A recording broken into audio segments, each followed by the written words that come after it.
Hola, mucho gusto. Mi nombre es Gabriela Mejía. El día de hoy pues haremos este pequeño video explicando algunos temas sobre lo que es la economía.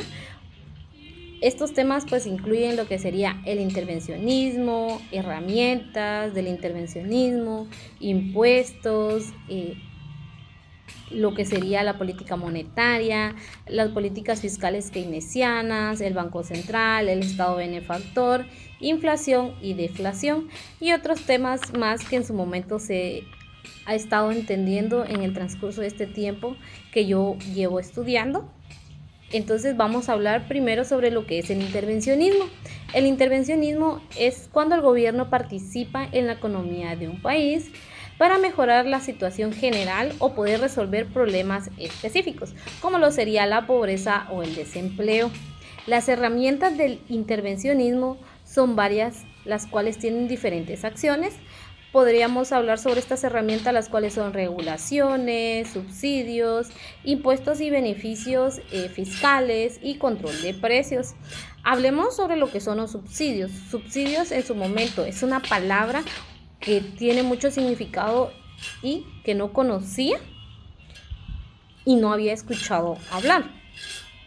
Dice que los subsidios es el dinero que el gobierno le da a sectores privados, a las empresas, para poder ayudar a crecer más y poder mantener empleos. Estos subsidios se le dan a los transportistas y a los agricultores, más no se trabajan estos subsidios como deben de ser.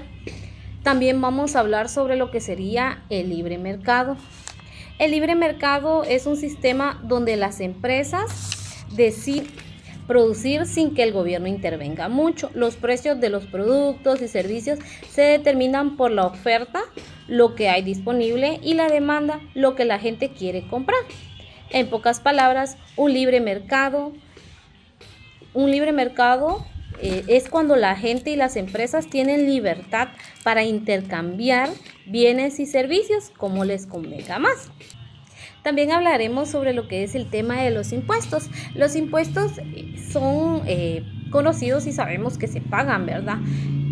Estos impuestos son cantidades de dineros que las personas y las empresas deben de pagar al gobierno. Este dinero se recauda para financiar servicios y proyectos que puedan beneficiar a toda la sociedad. Pero nos hemos preguntado para qué sirven. Yo me lo pregunté en su momento cuando nos lo explicaron en clase. ¿Para qué sirven nuestros impuestos? Los impuestos sirven para servicios públicos, infraestructura, asistencia social, seguridad y defensas, estímulo económico. Hay personas que directamente se dicen el por qué pagar impuestos si directamente la infraestructura no se ve, y sí lo podemos ver acá en nuestras carreteras y en nuestras calles, que poco a poco se están yendo a la destrucción y se están haciendo agujeros más grandes y todo. Entonces usted se preguntará, ¿y dónde están nuestros impuestos? Hablar sobre este tema es muy extenso, ya que si nos metemos más a esto estaríamos entrando a una pequeña polémica, pero usted recuerde que en sí nuestros impuestos que nosotros pagamos van al gobierno y estos deberían de ser utilizados coherentemente bien en nuestras carreteras, en nuestros servicios públicos, como lo que sería la educación, la salud, en la seguridad y en nuestra defensa y la asistencia social. A veces más no se hace, pero para eso sirven nuestros impuestos. Hablaremos lo que es la política monetaria. La política monetaria es el conjunto de acciones que se realiza en el Banco Central de un país para controlar la cantidad de dinero que circula en la economía y mantener la estabilidad de los precios. ¿El Banco Central puede subir o bajar las tasas de interés? Claro que sí. El costo de pedir dinero prestado para influir en el gasto y las inversiones en las personas y empresas. Si las tasas bajan, el dinero se vuelve más barato y la gente tiende a gastar mucho más, ayudando a que la economía pueda crecer. Si las tasas suben, el dinero es más caro, lo cual ayuda a reducir la inflación, o sea, el aumento de los precios. Acá en lo que es política monetaria veremos en sí qué es el Banco Central. El Banco Central es el banco que constituye y es una institución quien representa y respalda el dinero, ¿verdad? El dinero de un país.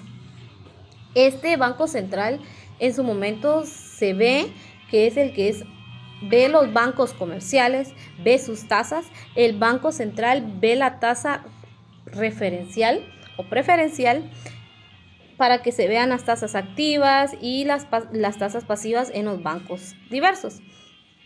Este tema es también algo amplio y es bueno conocer sobre cómo fue y cómo se creó el Banco Central. Es una historia un poquito grandecita, pero vamos a continuar en los otros temas, los cuales todavía siguen.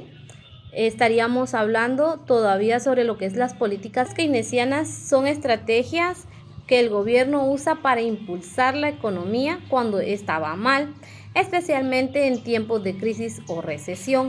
Y usted dirá, ¿por qué se llaman políticas keynesianas? Las políticas keynesianas vienen de una idea principal de un economista en su tiempo que era Maynard Keynes. Por eso se llaman políticas keynesianas. Entonces, este economista sugirió que el gobierno puede ayudar a mejorar la economía gastando más dinero en proyectos públicos como carreteras, escuelas y hospitales.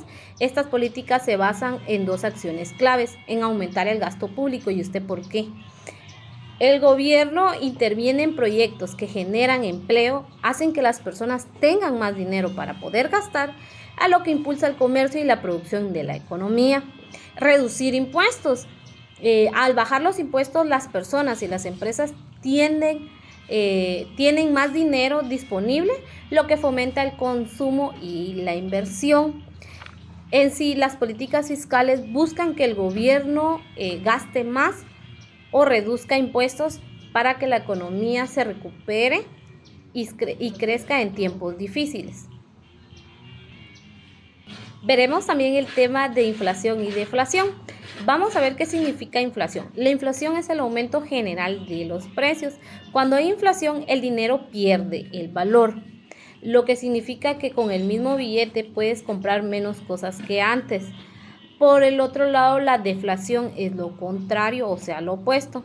Es la caída de precios, aunque parece buena, puede llevar a que las personas dejen de gastar, lo que a su vez puede frenar el crecimiento económico. Vamos a hablar también sobre el Estado benefactor, ¿verdad? También habían otros temas directamente como la destrucción monetaria, el mercado monetario, el tipo de políticas monetarias, pero vamos a hablar sobre el Estado benefactor. El Estado benefactor es un concepto pequeño de entender. Logramos captar que benefactor se deriva también tal vez de beneficio, porque benefactor, beneficio. Este se refiere a un gobierno que interviene activamente en la economía y la sociedad. Puede garantizar el bienestar de sus ciudadanos. Esto incluye proporcionar servicios de salud, de educación, seguridad social. La idea es que todos tengan acceso a lo básico independientemente de su situación económica. Estos conceptos directamente económicos que les mencioné son muy importantes que logremos entenderlos. Pero en Guatemala tenemos el Estado benefactor mixteado, podríamos decirlo. En su momento, acá en nuestros estudios, o lo que estamos aprendiendo todavía en este comienzo, porque vamos empezando a aprender sobre estos temas, es que necesitamos